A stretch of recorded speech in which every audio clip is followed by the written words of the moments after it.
رسول الله وبعد. قال الله تبارك وتعالى في كلامه المجيد والفرقان الحميد: أعوذ بالله من الشيطان الرجيم. بسم الله الرحمن الرحيم. يا أيها الذين آمنوا إذا نودي للصلاة من يوم الجمعة فاسعوا إلى ذكر الله وذروا البيع إلى آخر الآية. সম্মানিত দর্শক শ্রোতা, দূরে কিংবা কাছে, দেশ কিংবা প্রবাস থেকে আমাদের যে সমস্ত দিনী ভাইয়েরা আমাদের সাথে সংযুক্ত হয়েছেন, সকলকে আন্তরিক শুভেচ্ছা এবং অভিনন্দন জানাচ্ছি। পূর্ব ঘোষণা অনুযায়ী আপনাদের সামনে দুটি বিষয়ে কথা বলার জন্য ওয়াদাবদ্ধ হয়েছিলাম।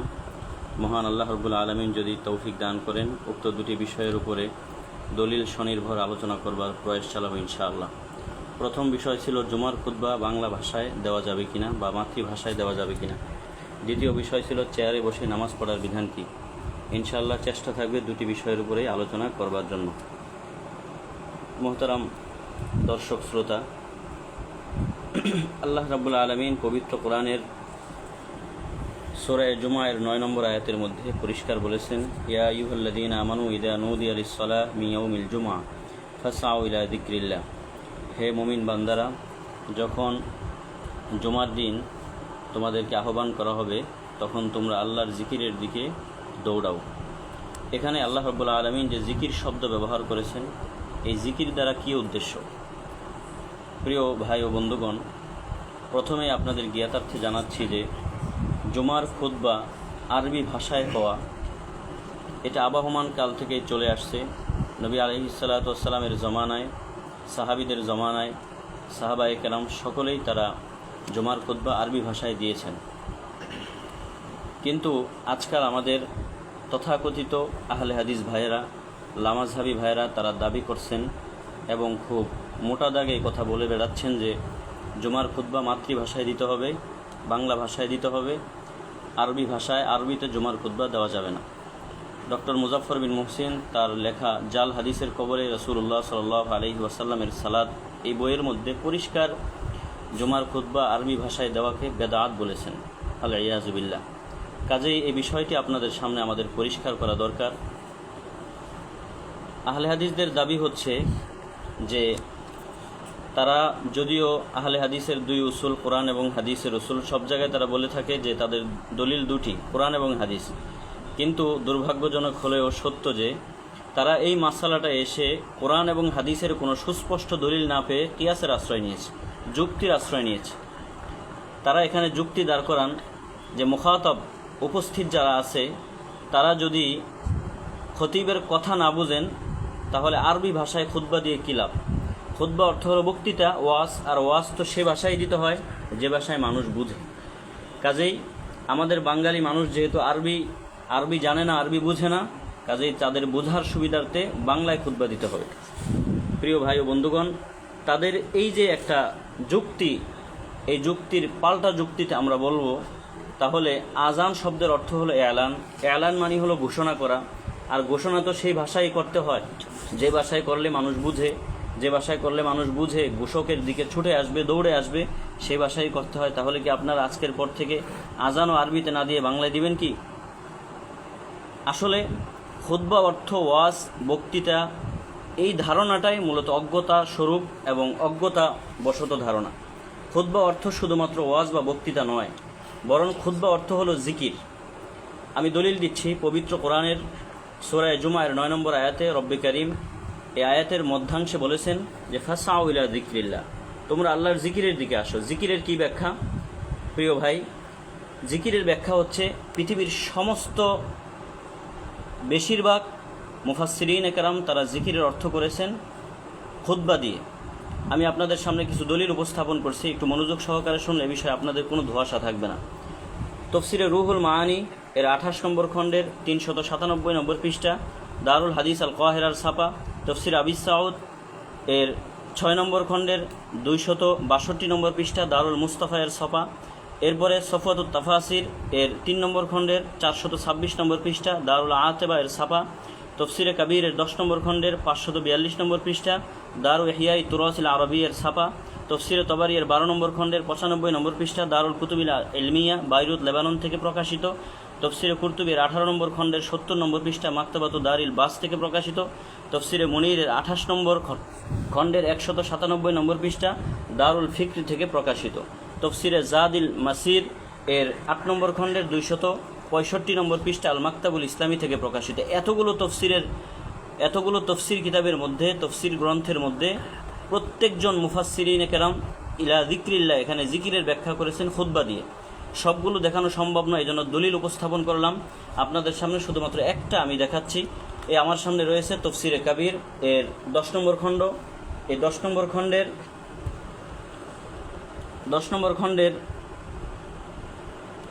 9 নম্বর পৃষ্ঠার মধ্যে পরিষ্কার উল্লেখ আছে, একটু খেয়াল করেন।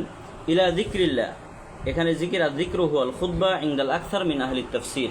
অধিকাংশ মুফাসসিরিনে কেরামের মতে জিকির দ্বারা খুতবা উদ্দেশ্য। এবার আসেন, এর পক্ষে শুধুমাত্র তফসিরের বরাতেই নয়, বরং হাদিসের ভাষ্য রয়েছে।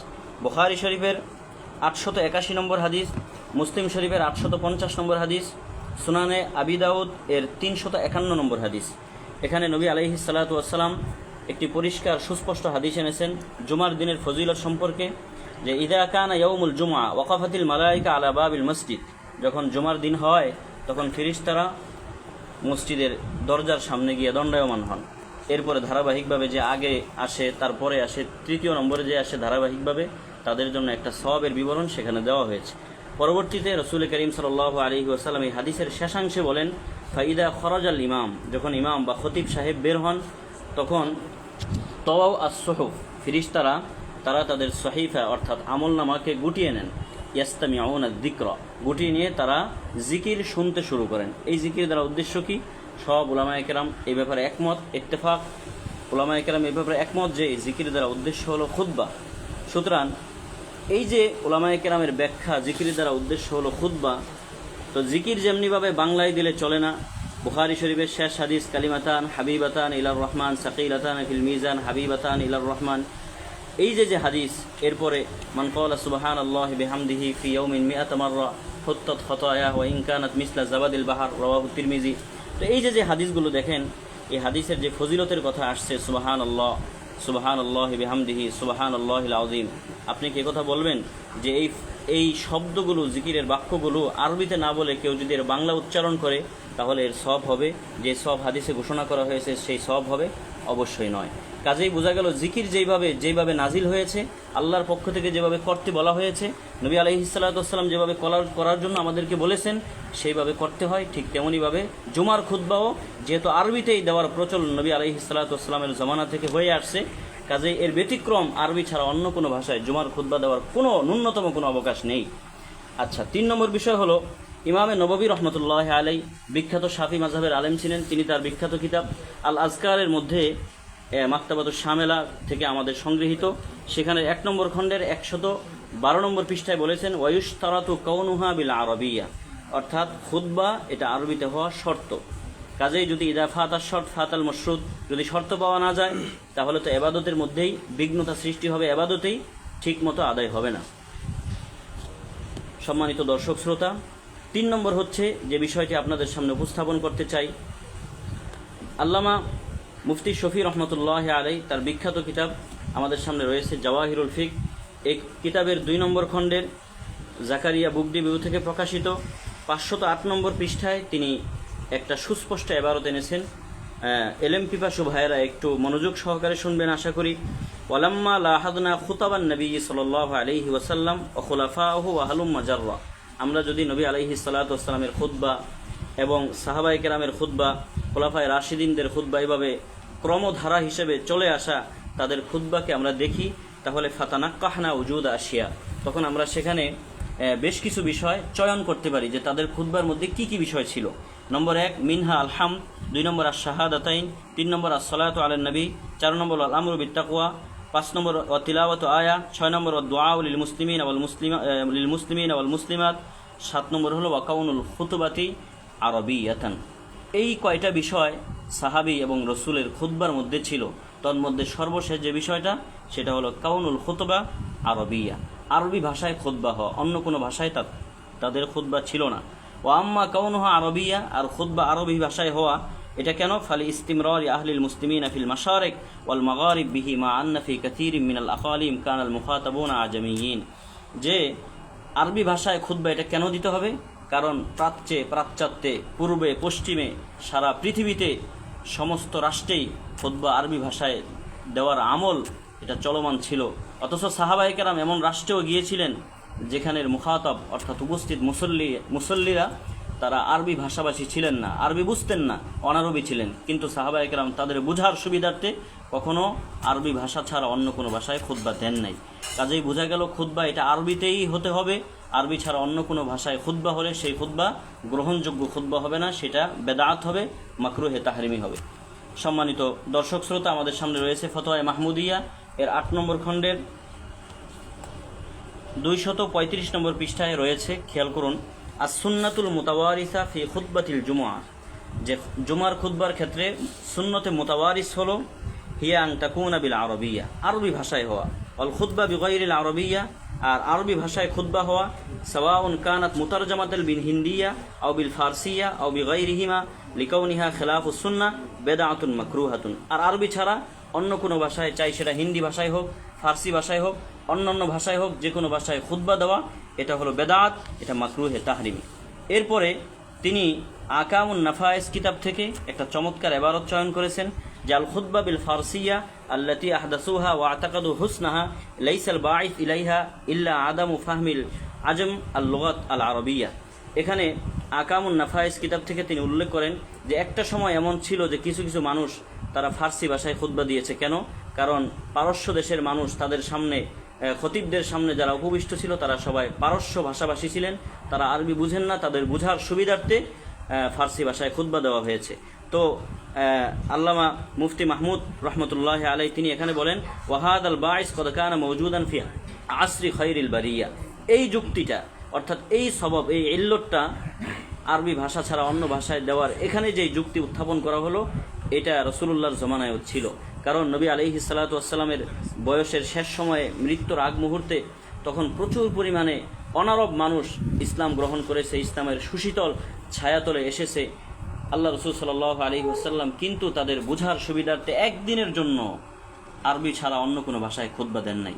আবার নবী আলাইহিস সালাতু ওয়াস সালাম সাহাবায়ে কেরামকে চীনে পাঠিয়েছেন, মিশরে পাঠিয়েছেন, এরপরে বিভিন্ন রাষ্ট্রে পাঠিয়েছেন, কিন্তু কোনো দেশের গভর্নর সাহাবায়ে কেরাম সে দেশের মানুষের বুঝার সুবিধার্থে আরবি ছাড়া অন্য কোনো ভাষায় খুতবা দিয়েছেন বলে পৃথিবীর কোনো লামাজহাবি ভাইয়ের একটা প্রমাণ আমাদের সামনে উপস্থাপন করতে পারবে না।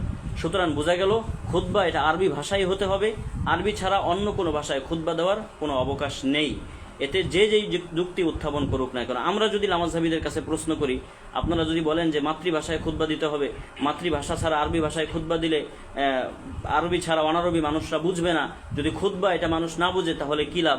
তাহলে আপনাদের কাছে আমাদের জিজ্ঞাসা, আপনারা যদি কোনো ইউরোপ কান্ট্রিতে কখনো যান আর সেখানে যদি জুমার খুতবা দেওয়ার কোনো অবকাশ হয়, তাহলে কি আপনারা সে দেশের ভাষা ইংরেজি কিংবা অন্য যে দেশের সে দেশের মাতৃভাষায় খুতবা দিতে পারবেন? এই এবিলিটি, এই সক্ষমতা কি আপনাদের আছে? অবশ্যই নয়। কাজেই বোঝা গেল খুতবা আরবি ভাষায় হতে হবে, এটা ইসলামের শিয়ার, এটা ইসলামের বক্তব্য, এটাই সুন্নতে মুতাওয়ারিসা, এটাই রাসূল এবং সাহাবীদের বক্তব্য দ্বারা প্রমাণিত। সম্মানিত দর্শক শ্রোতা, এই পর্যায়ে আপনাদের সামনে কথা বলবো যে খুতবা, জুমার খুতবা আর অন্যান্য ওয়াজ, বক্তৃতা, এই দুটো কি এক? এই দুটোর মধ্যে আমাদের লামাজহাবি ভাইয়েরা তালগুল পাকিয়ে ফেলছেন আর বলছেন যে দুটো একই বিষয়। অন্য খুতবা যেমন যে কোনো ভাষায় দেওয়া যায়, জুমার খুতবাও যে কোনো ভাষায় দেওয়া যাবে। অথচ তাদের এই দাবিটা, তাদের এই বক্তব্যটা সম্পূর্ণরূপে ভুল এবং মন গড়া অহেতুক বক্তব্য। তার কয়েকটি কারণ আপনাদের সামনে আমি পেশ করছি। নম্বর 1 হচ্ছে জুমার খুতবার জন্য অজু শর্ত, অন্যান্য খুতবার মধ্যে অজু শর্ত নয়, অজু ছাড়াও অন্যান্য খুতবা দেওয়ার সুযোগ রয়েছে। 2 নম্বর হচ্ছে জুমার খুতবা দাঁড়িয়ে দেওয়া আবশ্যক, জুমার খুতবা বসে দেওয়ার কোনো নিয়ম নাই। অথচ সাধারণ ওয়াজ, সাধারণ বক্তৃতা এগুলো দাঁড়িয়ে দেওয়া, বসে দেওয়া, যে কোনোভাবে দেওয়ার সুযোগ রয়েছে। নম্বর 3 হচ্ছে জুমার খুতবা চলাকালীন সময়ে নামাজ পড়া, কথা বলা, কারোর সাথে কথা বলা এটা সম্পূর্ণরূপে নিষিদ্ধ।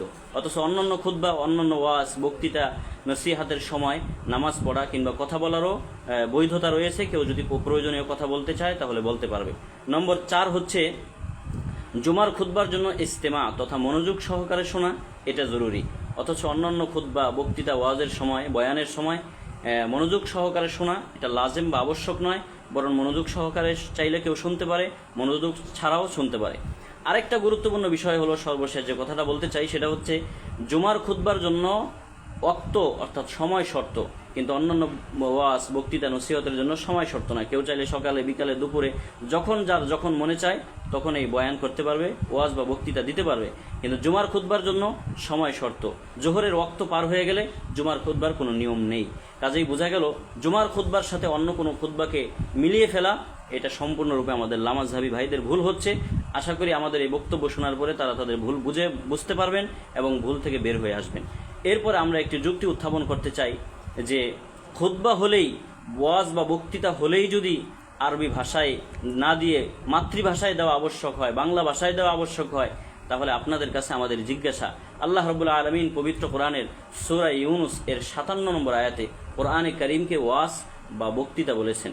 একটু খেয়াল করেন, ইয়া আইয়ুহান নাস কদ জাআতকুম মাউইদাতুম মির রাব্বিকুম, হে মানুষ সকল, তোমাদের কাছে আল্লাহর পক্ষ থেকে মাউইদা অর্থাৎ ওয়াজ নসিহার গ্রন্থ এসেছে। তাহলে ওয়াজ এটা ওয়াজ, এই কোরআন এটা ওয়াজ নসিহতের গ্রন্থ।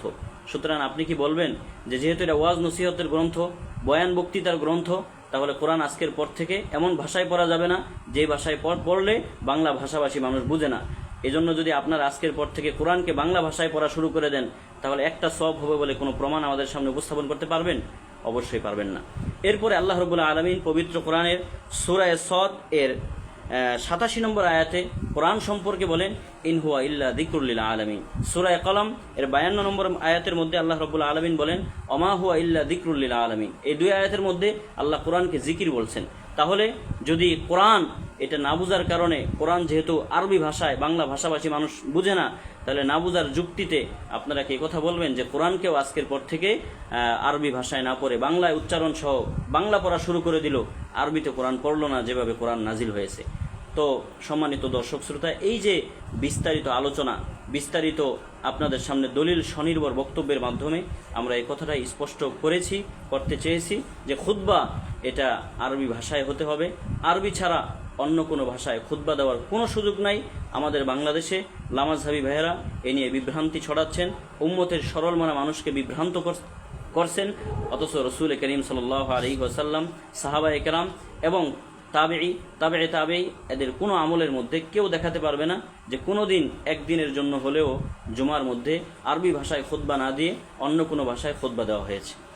কাজেই আজকে যেহেতু দুটি বিষয় নিয়ে আপনাদের সামনে আলোচনা করার মনস্থ করেছি, এজন্য দুটি বিষয় আলোচনা করতে হবে বলে আজকে জুমার খুতবা আরবি ভাষায় দেওয়ার বিষয়টি এখানেই সমাপ্ত করছি। আল্লাহ রাব্বুল আলামিন উক্ত বিষয়টি আমাদের সকলকে বোঝার তৌফিক দান করেন, সে অনুযায়ী আমল করে জিন্দেগি পরিচালনা করার তৌফিক দান করেন। সম্মানিত দর্শক শ্রোতা, দ্বিতীয় যে বিষয়টি ছিল চেয়ারে বসে নামাজ আদায় করা। আসলে দেখুন, চেয়ারে বসে নামাজ আদায় করা এটি আমাদের বর্তমানে একটা ফ্যাশন হয়ে গিয়েছে।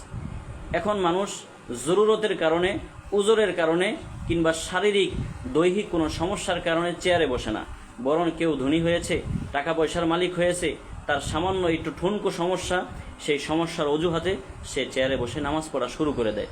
অথচ চেয়ারে বসে নামাজ পড়া এটা শরীয়তের মাসালার ক্ষেত্রে অনেক কঠিন মাসালা। অনেক দূরে গিয়ে যদি কারো দূরবর্তী কোনো সমস্যা, কঠিন কোনো সমস্যায় আক্রান্ত হয়, তাহলেই কেবল কোনো ফুকাহায়ে কেরাম চেয়ারে বসে নামাজ পড়ার বৈধতা দিয়েছেন। আমার সম্মানিত দর্শক ভাইয়েরা, আপনাদের জ্ঞাতার্থে জানাচ্ছি, নবী আলাইহিস সালাতু ওয়াস সালাম তিনি দাঁড়িয়ে নামাজ পড়ার জন্য কতটা সচেষ্ট ছিলেন, কি পরিমাণ তিনি দাঁড়িয়ে নামাজ পড়ার প্রতি গুরুত্ব আরোপ করতেন। একটু কয়েকটা হাদিস যদি আপনাদেরকে শোনাই, আশা করি আপনাদের সামনে এই বিষয়টা সম্পূর্ণরূপে ক্লিয়ার হয়ে যাবে। বুখারী শরীফের 1117 নম্বর হাদিস, এখানে আছে হযরত ইমরান ইবনে হুসাইন রাদিয়াল্লাহু তাআলা আনহু থেকে বর্ণিত। তিনি বলেন যে কানাত বি বাওয়াসির, আমার অর্শরোগের সমস্যা ছিল, আমার অর্শরোগ হয়েছিল। তখন আমি নবী আলাইহিস সালাতু ওয়াস সালামকে জিজ্ঞেস করলাম, ফাসালতুন নবিয়্য সাল্লাল্লাহু আলাইহি ওয়াসাল্লাম আনিস সালাত, তখন আমি নবী আলাইহিস সালাতু ওয়াস সালামকে নামাজ সম্পর্কে জিজ্ঞেস করলাম, ইয়া রাসূলুল্লাহ, আমি কিভাবে নামাজ পড়ব, আমার তো অর্শরোগ হয়েছে।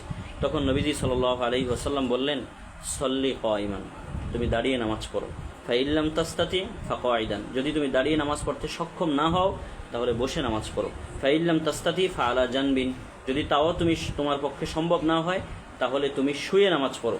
এই হাদিসটি আবু দাউদের 952 নম্বর হাদিস, তিরমিজি শরীফের 371 নম্বর হাদিস, এইভাবে ইবনে মাজা এর 1223 নম্বর হাদিস। এরপরে লক্ষ্য করুন বুখারী শরীফের 1118 নম্বর হাদিস। আম্মাজান আয়েশা রাদিয়াল্লাহু তাআলা আনহা বর্ণনা করেন, একটু মনোযোগ সহকারে শুনলে আপনাদের সামনে এ বিষয়ে আর কোনো সমস্যা থাকবে না। নবীজি সাল্লাল্লাহু আলাইহি ওয়াসাল্লাম রহমতুল্লিল আলামিন হয়ে তিনি দাঁড়িয়ে নামাজের প্রতি তার কতটা গুরুত্ব ছিল আম্মাজান আয়েশা রাদিয়াল্লাহু তাআলা আনহা এখানে বর্ণনা করছেন যে আন্নাহা লাম তারা রাসূলুল্লাহি সাল্লাল্লাহু আলাইহি ওয়াসাল্লাম ইউসাল্লি সালাতাল লাইলি কাঈদান কত্তু হাত্তা আসান্না। বয়োবৃদ্ধ হওয়ার আগ পর্যন্ত কোনোদিন নবী আলাইহিস সালাতু ওয়াসসালামকে আম্মাজান দেখেননি যে তিনি রাতের নামাজ বসে বসে পড়েছেন। বয়োবৃদ্ধ হওয়ার আগ পর্যন্ত রাসূল সাল্লাল্লাহু আলাইহি ওয়াসাল্লাম দাঁড়িয়ে নামাজ পড়েছেন। অথচ এই বৃদ্ধ হওয়ার আগ পর্যন্ত, বয়স বেড়ে যাওয়ার আগ পর্যন্ত রাসূল যুদ্ধ করেছেন, জিহাদের ময়দানে গিয়েছেন, অসুস্থ হয়েছেন, কত ধরনের সমস্যার সম্মুখীন আমাদের নবীজি সাল্লাল্লাহু আলাইহি ওয়াসাল্লাম হয়েছেন। তারপরেও তিনি কিন্তু বসে নামাজ পড়েন নাই। এরপরে যখন বয়োবৃদ্ধ হয়েছেন ফাকানা ইয়াকরাউ কাঈদান, তখন তিনি বসে বসে তিনি কেরাত পড়তেন। হাত্তা ইদা আরাদা ইয়ারকা, এরপর বসে কেরাত পড়া অবস্থায় যখন নবীজির মনে হয়েছে এখন রুকুতে যেতে হবে, এই রুকুতে যাওয়ার কিছুক্ষণ আগ মুহূর্তে কমা ফাকরা নাহওয়ান মিন সালাসিনা আয়াতান আও 40 আয়াত, তখন নবীজি দাঁড়িয়ে 30 থেকে 40টা আয়াত দাঁড়িয়ে পড়তেন। সুম্মা রাকা, এরপরে রুকু করতেন। এবার চিন্তা করেন, অসুস্থ মানুষ, বৃদ্ধ হয়ে গেছেন, বসে কেরাত পড়তেছেন, তারপরে মনে হলো যে কিয়ামের ফরজটা আমার থেকে ছুটে যাবে, দাঁড়ানোর ফরজটা আমার থেকে ছুটে যাবে। নবীজি এটাও তার বরদাস্ত হয় নাই, দাঁড়িয়ে 30-40 আয়াত পরিমাণ পড়ে তারপরে রুকুতে গিয়েছেন। এরপরে দেখেন বুখারী শরীফের 659 নম্বর হাদিস। বুখারী শরীফের 659 নম্বর হাদিস, এখানে আছে নবী আলাইহিস সালাতু ওয়াসসালাম তিনি বৃষ্টি বিঘ্নিত পরিবেশের মধ্যেও দাঁড়িয়ে নামাজ পড়েছেন এবং বৃষ্টির কাদা মিশ্রিত জায়গায় তিনি সিজদা করেছেন। এর প্রমাণ এখানে রয়েছে। বুখারী শরীফের 669 নম্বর হাদিস, এখানে আছে আমরা হযরত আবু সালামা রাদিয়াল্লাহু আনহু বর্ণনা করেন যে সাআলতু আবা সাঈদ আল খুদরি, আমরা আবু সাঈদ আল খুদরি রাদিয়াল্লাহু তাআলা আনহুকে জিজ্ঞেস করলাম কি সম্পর্কে, এটা এখানে নাই, লাইলাতুল কদর সম্পর্কে জিজ্ঞেস করলাম। ফাকালা, অতঃপর তিনি বললেন জাআত সাহাবাতুন, একবার একটা মেঘমালা আসলো। ফামাতারাত, এই মেঘমালা এসে বৃষ্টি নাজিল করলো। হাত্তা সালাল সাকফু, হাত্তা সালা সাকফু, এত পরিমাণে বৃষ্টি হলো যে ছাদ থেকে বেয়ে বেয়ে টপ টপ করে পানি ঝরতে শুরু করলো। ওয়াকানা মিন জারিদিন নাখলি, আর পানি তো ঝরবেই, কারণ তখন ছাদ ছিল খেজুরের ডালের, আর খেজুরের ডালের ফাঁকা দিয়ে পানি পড়বে, এটাই স্বাভাবিক। এমত অবস্থায় উকিমাতিস সালাত, নামাজের জন্য একামত দেওয়া হলো।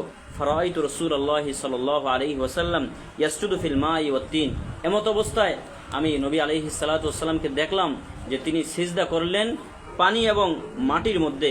হাত্তা রাআইতু আসারাত তিনি ফি জাবহাতিহি, এমনকি আমরা দেখতে পেলাম নবী আলাইহিস সালাতু ওয়াসসালামের কপালের মধ্যে মাটির চিহ্ন রয়ে গিয়েছে, কাদার চিহ্ন রয়ে গিয়েছে। নবীজি সাল্লাল্লাহু আলাইহি ওয়াসাল্লাম তিনি কিন্তু বসে তখন নামাজ পড়তে পারতেন, কিন্তু তিনি তা করেননি, অর্থাৎ এটা রাসূলের কাছে উযর মনে হয়নি। কাজেই বোঝা গেল পানি আসা, বৃষ্টি হয়ে একটু নিচে ভিজে যাওয়া, এটা বসে নামাজ পড়ার জন্য কোনো ইল্লত নয়, গ্রহণযোগ্য কোনো কারণ নয়। কাজেই যদি এই অপরাধে কেউ অপরাধী হয়ে থাকেন, এই দোষে যদি কেউ দুষ্ট হয়ে থাকেন, আর ইতিমধ্যেই যদি এই আমলে কেউ লিপ্ত হয়ে থাকেন, ঠুনকো অজুহাতে কেউ যদি চেয়ারে বসে নামাজ পড়ার আমলটা করে থাকেন, রাসূলের এই হাদিসকে সামনে রেখে আপনিই সিদ্ধান্তে উপনীত হতে পারবেন আপনাদের ওই নামাজ বিশুদ্ধ হয়নি। কারণ নামাজ কয়েকটা জিনিসের সমষ্টি, তন্মধ্যে একটা হলো কিয়াম, এরপর একটা হলো কেরাত, একটা হলো রুকু সিজদা। এই যে কিয়াম, এই কিয়াম কিন্তু ফরজ। কাজেই সামান্য অজুহাতে আপনি কিয়ামকে ছেড়ে দিবেন, দাঁড়ানোকে ছেড়ে দিবেন, আপনার নামাজ কিন্তু হবে না। এরপরে দেখেন ফতোয়া কাসেমিয়ার মধ্যে মুফতি শাব্বির আহমদ কাসেমি হাফিজাহুল্লাহ তাআলা কত চমৎকার কথা এনেছেন। ফতোয়া কাসেমিয়া এর 9 নম্বর খণ্ডের 57 নম্বর পৃষ্ঠায় আছে, কুরসি কা वजूद जमानाए नबूवत के बहुत पहले से पाया जाता है, যে কুরসি অর্থাৎ চেয়ারের অস্তিত্ব রসুলের জমানা থেকেও বহুত আগ থেকেই পাওয়া যায়। और दौरे नबूवत, दौरे सहाबा, ताबईन और तबे ताबईन का ज़माना जिहाद इस्लामी का ज़माना था। যে নবী আলাইহিস সালাতু ওয়াসসালাম, সাহাবা ইকরাম, তাবেঈ এদের সকলের জমানা জিহাদের জমানা ছিল। কিসিকে পায়ের মে চোট আই, কারো পায়ের মধ্যে জিহাদে গেলে আঘাত লাগতো। কিসিকে হাত মে চোট আই, কারো কারো হাতের মধ্যে আঘাত লাগতো। কিসিকি কুমর মে চোট আই, কারো কুমরের মধ্যে আঘাত লাগতো। কিসিকে কুলহে মে চোট আই, কারো কারো নিতম্বের মধ্যে আঘাত লাগতো। মগর কুরসি পর बैठ कर नमाज पढ़ना किसी से साबित नहीं। অথচ এমত অবস্থায়ও এত বেশি বেদনা দগ্ধ হয়েছেন, আঘাত পেয়েছেন, তারপরও সাহাবায়ে কেরাম রাসূলুল্লাহ সাল্লাল্লাহু আলাইহি ওয়াসাল্লাম নিজে চেয়ারের উপরে বসে নামাজ পড়েছেন এমন কোনো অস্তিত্ব খুঁজে পাওয়া যায় না। हज़रत सैयदुल कौनैन अलैहिस्सलातु वस्सलाम को पैर में सख्त चोट आई हुई थी। नबी अलैहिस्सलातु वस्सलामेर पायर मध्य मारात्मक व्यथा लेगेছিল, जिसकी वजह से उठने बैठने और नक्ल व हरकत में आप सल्लल्लाहु अलैहि वसल्लम को ज़बरदस्त तकलीफ हुई थी। नबी अलैहिस्सलातु वस्सलाम এত বেশি ব্যথা পেয়েছিলেন যে নড়াচড়া উঠা বসা করা এগুলো রসুলের জন্য ভীষণ কষ্টসাধ্য হয়ে দাঁড়িয়েছিল। फिर भी आप सल्लल्लाहु अलैहि वसल्लम ने कुर्सी पर बैठकर नमाज नहीं पढ़ाई। এরপরও নবীজি সাল্লাল্লাহু আলাইহি ওয়াসাল্লাম একদিনও চেয়ারে বসে নামাজ পড়ান নাই, বলকে জমিন पर बैठकर नमाज पढ़ाई, বরং জমিনের উপরে বসেই রসুল নামাজ পড়িয়েছেন, जिसका जिक्र हदीस की हर किताब में मौजूद है। সম্মানিত দর্শক শ্রোতা, এই উদ্ধৃতিগুলো দ্বারা আমাদের সামনে প্রতীয়মান হয় চেয়ার কিন্তু রসুলের জমানায়ও ছিল। আবার অসুস্থতা, মানুষের দুরারোগ্য ব্যাধিতে আক্রান্ত হওয়া, এটাও কিন্তু রসুলের জমানায় ছিল। কিন্তু চেয়ারে বসে নামাজ পড়ার এই যে একটা প্রথা, আমাদের রেওয়াজ রসুম চালু হয়েছে আমাদের দেশে, এটা কিন্তু রসুলের জমানায় ছিল না।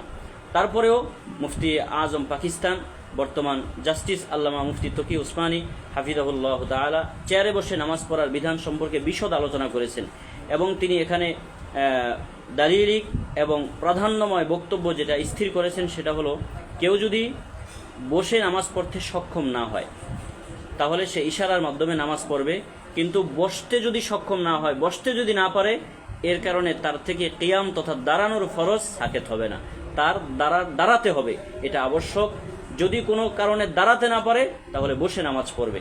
এরপরও যদি কোমরে অত্যাধিক কোনো সমস্যা হয়, আবার ওদিক থেকে বসতেও না পারে, বসাও তার জন্য দুরূহ হয়ে দাঁড়ায়, এরকম দুরারোগ্য কোনো ব্যাধিতে কেউ যদি আক্রান্ত হয়, তাহলে ফুকাহায়ে কেরাম চেয়ারে বসে নামাজ পড়ার বৈধতা দিয়েছেন। কাজেই বোঝা গেল, আপনি মাটিতে বসতে পারেন না, বসার মতো সক্ষমতা আপনার নেই, কিন্তু দাঁড়াতে পারেন, আপনাকে আগে দাঁড়াতে হবে, দাঁড়িয়ে কওমা তথা দাঁড়ানোর ফরজকে আগে আদায় করতে হবে। এখানে দেখেন, আপনাদেরকে দেখাই, ফথুল কাদির একটি বিখ্যাত হানাফি মাযহাবের আইন গ্রন্থ। এই গ্রন্থের মধ্যে আল্লামা কামাল উদ্দিন ইবনুল হুমাম রহমতুল্লাহ আলাই তিনি এ বিষয়ে খুব চমৎকার আলোচনা করেছেন। ফথুল কাদির এর 2 নম্বর খণ্ডের 3 নম্বর পৃষ্ঠা, এখানে তিনি চেয়ারে বসে নামাজ পড়া সংক্রান্ত বিষয়টাতে একটু আলোচনা করেছেন। বলে, ইদা আজিজাল মারিজ আনিল কিয়াম, যখন কোনো অসুস্থ ব্যক্তি দাঁড়াতে সক্ষম না হবে, সাল্লা কাঈদান ইয়ারকাউ ওয়া ইয়াসজুদ, তখন বসে নামাজ পড়বে আর ওই অবস্থায় রুকু সিজদা করবে। তাহলে যদি দাঁড়াতে সক্ষম না হয়, বসে রুকু সিজদা করার মাধ্যমে নামাজ পড়ার কথা এখানে রয়েছে। এরপরে দেখেন যে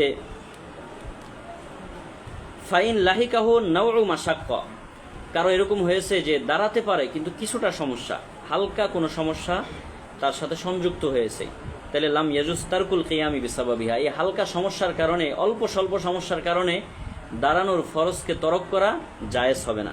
ওয়ালাউ কদারা আলাইহি মুত্তাকিয়ান আলা আসন আও খাদিম, যদি সে দাঁড়ানোর এই ফরজটাকে কোনো লাঠির উপরে ভর করে অথবা কোনো জায়গায় হেলান দিয়ে হলেও দাঁড়ানোর ফরজটাকে আঞ্জাম দিতে সক্ষম হয়, তাহলে কল আল হুলওয়ানি, ইমামে হুলওয়ানি রহমতুল্লাহ আলাই বলেন যে আস-সাহিহু ইয়ালজামুহুল কিয়াম মুত্তাকিয়ান, তাহলে বিশুদ্ধ বক্তব্য হলো তাকে দাঁড়িয়ে হেলান দিয়ে দাঁড়ানোর ফরজকে আদায় করতে হবে। ওয়ালাউ কদারা আলা বাদিল কিয়াম, আর যদি কিছুক্ষণ দাঁড়াতে পারে, কিছুক্ষণ দাঁড়াতে না পারে, অর্থাৎ অল্প সময় দাঁড়ানোর মতো সক্ষমতা তার আছে, বলে লা কুল্লুহু, পুরো সময় দাঁড়ানোর সক্ষমতা তার নেই, লাজিমাহু যালিকাল কদরু, তাহলে ওই পরিমাণ, যতটুকু পরিমাণ পারে ততটুকু পরিমাণ দাঁড়াতে হবে, এরপরে চাইলে সে বসতে পারবে, কিন্তু দাঁড়িয়ে দাঁড়ানোর সুন্নত আদায় করতে হবে। হাত্তা লাউ কানা ইন্নামা ইয়াকদিরু আলা কদরি তাহরিমা, এমনকি দাঁড়িয়ে যদি তাকবীরে তাহরিমা আল্লাহু আকবার এতটুকু বলাও তার পক্ষে সম্ভব হয়, লাজিমাহু আন ইয়াতাহাররামা কাইমান সুম্মা ইয়াকউদ, তাহলে আগে দাঁড়িয়ে তাকবীরে তাহরিমা বলতে হবে, তারপরে চাইলে বসতে পারবে। কাজেই বোঝা গেল যে কেউ যদি রুকু সিজদা করতে সক্ষম হয় তাহলে অবশ্যই রুকু সিজদা তার যথানিয়মে করতে হবে। আবার যদি দাঁড়াতে সক্ষম হয় তাহলে দাঁড়িয়ে তার নামাজ শুরু করতে হবে, দাঁড়িয়ে নামাজ পড়তে হবে। এরপরেও যদি কেউ একান্ত সমস্যার কারণে একেবারে মাটিতে বসা তার পক্ষে সম্ভব না হয়, রুকু করা সম্ভব না হয়, তাহলে চেয়ারে বসে নামাজ পড়ার বৈধতা রয়েছে। তবে কিয়ামের ফরজকে কোনোভাবেই সাকেত করা যাবে না, কিয়ামের ফরজকে কোনোভাবেই বাদ দেওয়ার কোনো সুযোগ নেই। এরপরে দেখেন জাদিদ ফিকহি মাসাইল, বর্তমান দুনিয়ার একজন মুস্তাহিদ আলেমে দিন, একজন ফকি আল্লামা খালিদ সাইফুল্লাহ রহমানী হাফিজাহুল্লাহ তাআলা আদামাল্লাহ বাকা, তিনি তার এই কিতাব জাদিদ ফিকহি মাসাইল এর জিলদে আউয়াল প্রথম খণ্ড এর 278 নম্বর পৃষ্ঠায় বলেছেন যে নামাজ মে বাহাইসিয়তে মজমুই 4 হাইয়াতে রাখি গই হে। নামাজে মূলত 4টি বিষয় রাখা হয়েছে। 1 নম্বর কিয়াম, 2 নম্বর রুকু, 3 নম্বর সিজদা, 4 নম্বর कुअदा। उन चारों हैयत की तफसील पूरी वजाहत के साथ हदीस में मौजूद है। এই 4টা কাজ কিভাবে করতে হবে এটার সুস্পষ্ট বিবরণ হাদিসের কিতাবের মধ্যে রয়েছে। जो शख्स सेहतमंद हो या मामूली तकलीफ के साथ उन अफ़ाल को उनकी मसनून हैयत के मुताबिक अंजाम दे सकता हो तो उसके लिए कुर्सी पर बैठ कर नामाज पढ़ना जायज़ नहीं। যে এই 4টা কাজ অর্থাৎ দাঁড়ানো, রুকু করা, সিজদা করা, বৈঠক করা, এই 4টা কাজ যদি সে আঞ্জাম দিতে সক্ষম হয়, সুস্থ হয়, অথবা এতটুকু পরিমাণ রোগ আছে যে রোগটা থাকার পরেও সেই 4টা কাজ সুন্দরভাবে করতে পারবে, তাহলে তার জন্য চেয়ারে বসে নামাজ পড়া জায়েজ নেই। लेकिन जो शख्स कियाम पर या सिजदा पर या ज़मीन के ऊपर बैठने पर कादिर ना हो, কিন্তু কোনো ব্যক্তি যদি কিয়াম তথা দাঁড়ানোর উপরে, সিজদা অথবা জমিনে বসার উপরে সক্ষম না হয়, উসকে লিয়ে কুরসি পরে নামাজ পড়নে কি গুঞ্জায়েশ হয়, তাহলে এমন ব্যক্তির জন্য চেয়ারে বসে নামাজ পড়ার অবকাশ বা সুযোগ রয়েছে।